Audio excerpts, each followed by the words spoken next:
Hello বন্ধুরা, good afternoon তোমাদের সবাইকে। তো আজকে হচ্ছে বুধবার, আর এই যে দিদি আর আমি চলে এসেছি জমিতে, সর্ষে জমিতে শাক তুলতে। আর এই যে আমাদের শাক তোলা হচ্ছে, আর এগুলোকে আমরা বলি বেথুয়া শাক, আর তুলবো একটু সর্ষের শাক।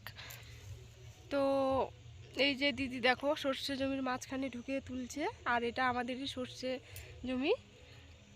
তো কদিন আগে এসে দেখে গেছিলাম যে ফুল ফোটেনি, আজকে এসে দেখছি ফুল ফুটে গেছে, আর দেখতেও খুব সুন্দর লাগছে। দেখো একটু দৃশ্যটা গোটাটাই।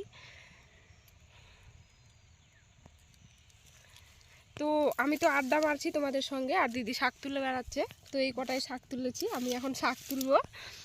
তো চলো আজকের ভিডিওটা, ছোট্ট ভিডিওটা এখানেই শেষ করছি। টাটা, তোমরা সবাই খুব ভালো থেকো।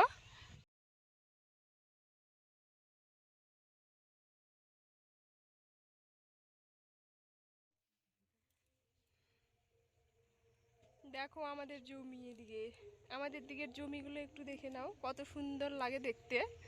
আমরা হচ্ছি বাঙালি, আমাদের জমিতে আসতেই হয়।